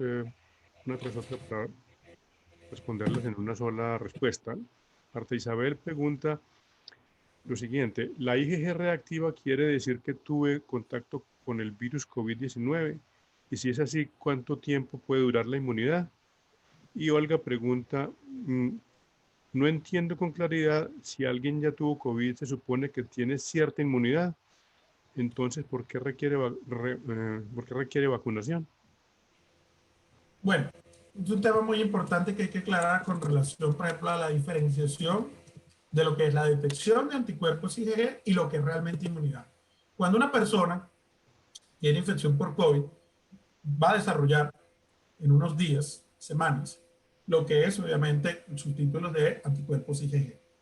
Pero el que desarrolla anticuerpos IgG, primero que nada, pues son niveles diferentes que puede tener del desarrollo de estos anticuerpos. Y segundo, y como se ha visto en los estudios, no necesariamente esos anticuerpos son del todo neutralizantes y no necesariamente entonces son anticuerpos que sean completamente garantía de que va a haber protección contra la infección. Y en ese sentido, pues esto es un tema que todavía es muy complejo en su evaluación, en el hecho de que el hecho, como explicaba anteriormente, de haber tenido COVID no garantiza una verdadera inmunidad natural y completa frente a la infección. Muy probablemente puede que ocurra como en otros agentes infecciosos, los cuales tu exposición genera una inmunidad parcial. Y puede que esa inmunidad parcial proteja de repente contra formas graves de la enfermedad, que es de hecho uno de los elementos que está en la consideración de algunas vacunas. Mencioné el caso, por ejemplo, de la vacuna china Sinovac, que tiene una eficacia general de un 50%, pero contra formas graves, de hecho, de la enfermedad, alcanza una eficacia cercana a un 80%, y de hecho 100% a evitar, por ejemplo, desenlaces fatales. Entonces, ¿qué ocurre? El hecho de haber tenido COVID no es a priori, de acuerdo a lo que conocemos, una garantía de la inmunidad. Y por otra parte, porque hay estudios en los cuales, y aquí hay evidencia en los dos sentidos, han mostrado que la inmunidad en COVID puede durar por un periodo de meses muy importante. Recordemos que no tenemos en realidad ningún paciente que haya podido haber sido seguido por más de un año, porque pues esto empezó en diciembre de 2019. Y de otro lado, la experiencia que se tiene con otros coronavirus, y hay un estudio muy interesante de un grupo en Holanda evaluando otros coronavirus, es que los coronavirus no tienden a tener una inmunidad prolongada en términos generales. No hablo específicamente de COVID, sino en general de coronavirus como el 229E, como el caso, por ejemplo, del MERS y de otros coronavirus que afectan al ser humano, tienen en promedio una inmunidad que está quizá alrededor de un año a año y medio. Con lo cual, pues por supuesto, esto tendría implicaciones incluso en una discusión que ha habido a nivel internacional, en el hecho de que quizás con el tema de las vacunas vamos a recurrir, como ocurre con la influenza estacional, tener una vacunación probablemente anual o bianual. Entonces, el hecho de haber tenido infección por COVID no te garantiza del todo que vayas a estar protegido a volver a infectarte, como expresamos claramente en las reinfecciones. Y de hecho, por esa razón también es crucial el seguir con la recomendación del uso generalizado de las mascarillas para todas las personas, incluso si han tenido COVID, porque te puedes volver a infectar. Y esto cobraría aún más importancia finalmente también con el tema de las nuevas variantes, que no sabemos hasta qué punto esto va a tener aún un impacto mayor en el hecho de, por ejemplo, desarrollar una inmunidad importante frente a una infección inicial con las cepas o en realidad los linajes o los clados que inicialmente estaban circulando del COVID, y luego cómo esto impactaría en quizá tener una mayor susceptibilidad a las nuevas variantes del COVID. Y esto es un tema que de hecho estamos todavía en una zona muy gris en relación a lo que esto tiene desde el punto de vista de las implicaciones con respecto a la inmunidad, pero uno se atrevería a pensar que es posible que estas nuevas variantes pudiera plantear justamente mayor posibilidad incluso de reinfección, como de hecho ya de hecho se han confirmado casos de reinfección por las nuevas variantes. Gracias, doctor. Antes de darle la palabra al doctor Juan Carlos Zapata, que hace rato tiene la mano levantada, otra pregunta que empata con el tema que acaba de abordar el doctor. es una pregunta muy concreta. Una persona que ya sufrió la infección, ¿al cuánto tiempo se recomienda que podría vacunarse? Está parcialmente respondida con la respuesta anterior, pero no sé si quiere agregar algo. ¿Al cuánto tiempo Sí, se aplicaría la vacuna? sí, normalmente ya después de que pase digamos, la fase aguda, normalmente algunas recomendaciones internacionales están diciendo que entre 14 a 28 días después de una infección activa la persona pudiera vacunarse. Ok, perfecto. Vamos a darle paso al doctor Juan Carlos Zapata, por favor. Doctor Juan Carlos, activa su micrófono. El doctor Juan Carlos es virólogo y es uno de los organizadores de estos foros. Entonces, Juan Carlos, adelante con tu pregunta. Gracias. Mi pregunta estaba relacionada con la pregunta inicial y más que una pregunta es una aclaración y quisiera que el doctor Alfonso nos diera su opinión. Lo digo por experiencia personal en muchas amistades y parte de mi familia. Uno les pregunta que si han tenido algún síntoma, le dicen que no, que de pronto una gripita, pero que no es COVID. Entonces, ¿qué recomendaciones le daría usted a la gente que nos escucha de que cualquier síntoma de una gripita puede ser COVID? Sí, eso es muy importante. Sigue cobrando en realidad una gran relevancia en la salud pública y es, recordemos que la mayoría de los casos son leves o pueden ser incluso asintomáticos. Y en ese sentido, entre el asintomático y el leve, pues están aquellos que pueden tener muy pocos síntomas. Y en ese sentido, la recomendación siempre será que cuando usted tenga un síntoma, por leve que sea, que pueda ser compatible con la enfermedad por coronavirus, como la fiebre, como las mialgias, como el malestar general, la tos, si tiene obviamente dificultad respiratoria o otros síntomas respiratorios, sin lugar a dudas, las alteraciones del gusto y el olfato, muy importante porque tienen un alto valor predictivo, alteraciones gastrointestinales, etcétera. Y más aún si usted sospecha que ha tenido una parcial o total exposición en un determinado ambiente, pues por supuesto considerarlo de entrada como una posibilidad de que sea un COVID. Es preferible que usted piense en principio que es un COVID y luego descartarlo y tener un resultado negativo en una prueba molecular o en una prueba de antígeno, a que, pues obviamente, esté siendo un caso positivo y esté diseminando a otras personas en un escenario en el cual, especialmente las personas convivientes, pues lógicamente no van a estar en la casa compartiendo en un escenario, por ejemplo, del uso de la mascarilla. Entonces, puede poner en riesgo a familiares y otras personas que pudieran estar cercanas en estrecho, y eso es un elemento para consideración, en donde es fundamental. Cualquier hallazgo en este momento que sea compatible con COVID, hay que obviamente considerar es potencialmente un COVID hasta que se demuestre lo contrario por todas las implicaciones que tenemos. Y siempre también en ese escenario recordar que cuando nosotros nos protegemos y hacemos un diagnóstico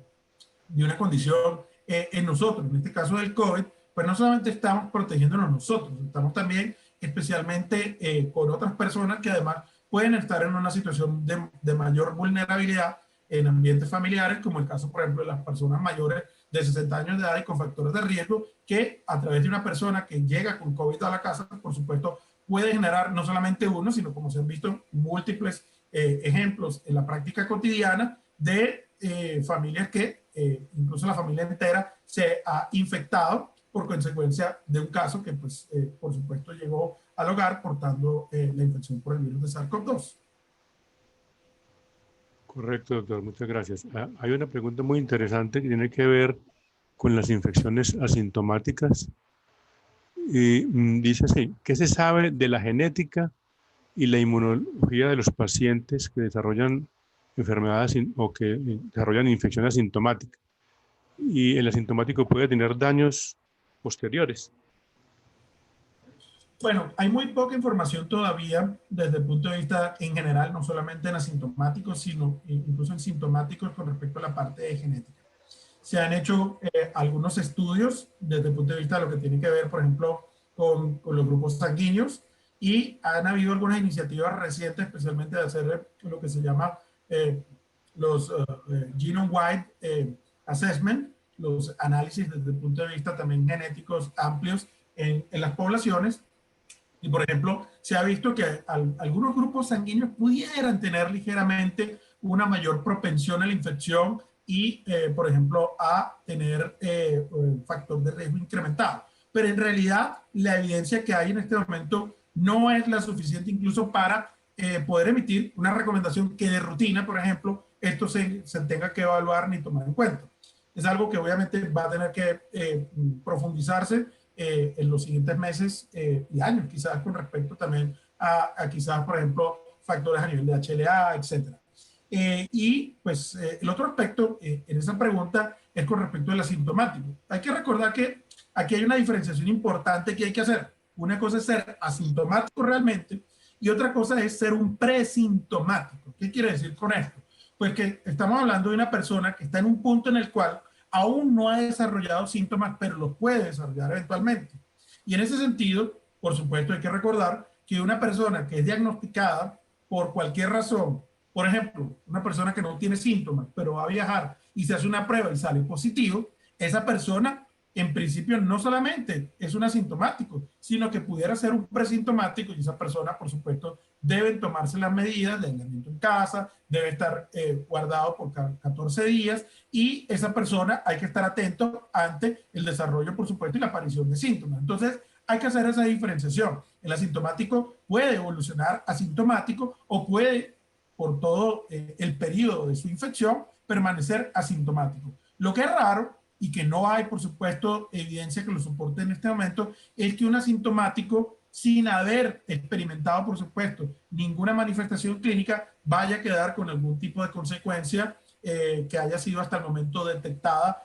a consecuencia o relación con la infección por el virus, por lo menos desde el punto de vista clínico. Ok, perfecto. Hay otra pregunta muy virológica, dice así. María Cristina pregunta, al ser los virus parásitos intracelulares obligados, ¿este virus, después de causar infección, permanece en nuestras células? Al momento no hay evidencia de que pueda existir un fenómeno realmente de persistencia a nivel celular. Y eso, por supuesto, también tendría que ver en el análisis con las células blanco que el virus apunta, obviamente la vida media de las células y la capacidad, obviamente, de permanecer en el organismo, el clearance viral, la respuesta inmunológica. Hasta el momento no hay ningún estudio que dé realmente cuenta de una evidencia real, por ejemplo, de una verdadera persistencia, como de hecho se ha demostrado, por ejemplo, y de agentes virales que sí pueden persistir incluso por meses. En el caso del virus, lo que sabemos hasta el momento es que normalmente pues él va a estar presente en el organismo, no por un periodo jamás mayor al mes, y que en el 95% de los casos, como ya habíamos aclarado inicialmente, pues un 95% de los pacientes van a tener la presencia del virus fundamentalmente durante las 2 primeras semanas, por 14 días. Muy bien. Otra pregunta relacionada nuevamente con la inmunidad. Dice, entre la IgG y la IgM, ¿cuál de las dos se produce primero en el organismo y por cuánto tiempo defienden cada una de ellas? Sí,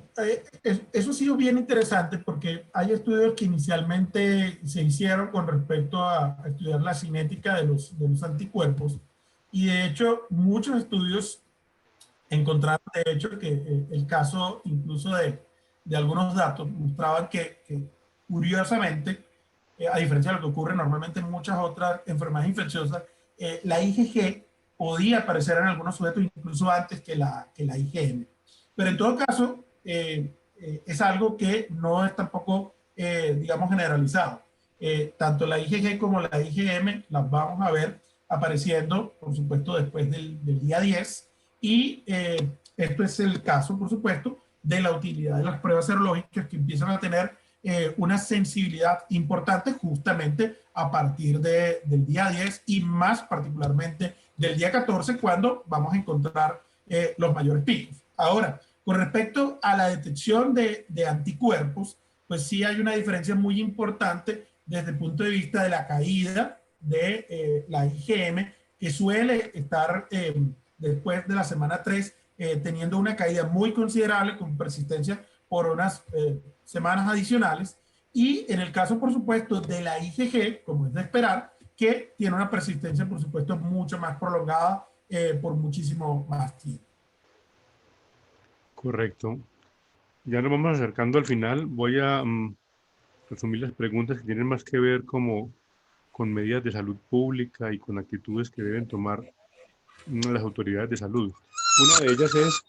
¿cuáles son los mitos actuales con las vacunas y cómo responder a estos mitos? Bueno, hemos hecho, de hecho, comunicados justamente de la Asociación Colombiana de Infectología en días recientes porque ha habido como un acúmulo, lamentablemente, sin entrar en poner nombres y apellidos a qué actores de la sociedad han marcado de repente, lamentablemente, unas afirmaciones en contra de la vacunación, presentes o pasadas, en donde pues es importante combatir la desinformación que hay con las vacunas. Hay mucho miedo, que si las vacunas no son seguras, que si las vacunas tienen un chip, que si la vacuna es 5G, que si las vacunas es un método para controlar, que si alteran genéticamente a los sujetos. Bueno, hay muchísimos desinformación y muchísimos mitos con respecto a esto. En ese sentido, es importante combatirlo, por supuesto, con la educación y transmitirle a la población que las vacunas, no por haberse desarrollado rápidamente, se han evitado los pasos que siguen, obviamente, el proceso de desarrollo de fármacos y productos biológicos, que se ha seguido pues las etapas de investigación preclínica y clínica en las fases 1, 2, 3, y que con las consideraciones de la importancia que tiene y su uso de emergencia, pues hemos logrado tener un conjunto de vacunas que tienen, primero que nada, una alta eficacia y en segundo término, una muy importante, una muy considerable seguridad. Y en ese sentido, pues hay que combatir a los medios de comunicación que a veces dan informaciones incorrectas de que se murió un grupo de personas por la aplicación de una vacuna, cuando en realidad a veces ni siquiera saben qué fue lo que sucedió, ni siquiera saben si fue en el contexto de un ensayo clínico o no, si en el ensayo clínico los que murieron hacían parte del grupo placebo, y desde que empezaron a hacerse los ensayos clínicos, pues esta ha sido una situación importante. Entonces, en ese sentido, creo que la mayor responsabilidad que todos tenemos dentro y fuera del sector sanitario es transmitir la confianza y la seguridad que las vacunas tienen. En su momento dado, daremos, por supuesto, como lo están dando otros colegas en otros países de la región, recientemente el caso de Perú, que ya se unió al grupo de países que han iniciado su vacunación, pues nosotros vacunarnos. Ese es un primer ejemplo importante. Las autoridades, el personal de salud, etcétera, vacunarse como ejemplo también de esto y dar esa tranquilidad de que podemos confiar en que cualquiera de las vacunas que en este momento se está aplicando a nivel mundial tienen un buen nivel de eficacia y un buen nivel de seguridad. Gracias, doctor. Con eso mismo de los mitos de la vacuna, hay 5 preguntas muy puntuales, muy taxativas. Yo me voy a permitir responderlas para abreviar porque se nos está acabando el tiempo. ¿Las vacunas contra el COVID-19 modifican mi ADN? La respuesta es no, punto y aparte. La segunda ¿es seguro vacunarme contra la COVID si quisiera tener un bebé en algún momento posterior? La respuesta es sí, es seguro que se puede aplicar la vacuna y después tener su bebé. La tercera, después de recibir la vacuna contra el COVID, ¿daré positivo en la prueba viral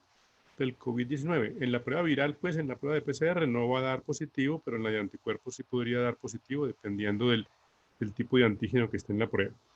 La siguiente es, ¿la vacuna contra el COVID puede hacer que contraiga el COVID-19? La respuesta es no. Y la siguiente, ¿la vacuna está realizada con embriones o fetos? Y la respuesta es no, no está realizada ni con embriones ni con fetos. Perdonen que sea tan taxativo, pero es que no podemos darle mucho extensión a mitos que evidentemente pues tienen una respuesta tan clara. Voy a dar finalmente formular una de las preguntas que tenían que ver con las políticas. Les estoy buscando están un poco más arriba. Las políticas de salud sobre el control de la pandemia en general. Una es más puntual, dice, hoy en día se cuestiona mucho la eficacia o la efectividad de algunas medidas preventivas que se tomaron al principio de la pandemia, como el lavado de los zapatos, la aspersión de vestimentas, entre otras. ¿Qué nos puede decir al respecto? Respondamos a la primera, doctor, y luego otra más general. Sí, muy rápidamente. Adelante, doctor. Sí, muy rápidamente sabemos que el impacto de ello es menor. Muy rápidamente, no podemos decir que un virus no puede estar, por ejemplo, en un pasamanos, que no puede estar, por ejemplo, en un ascensor, que no puede estar, por ejemplo, en un zapato.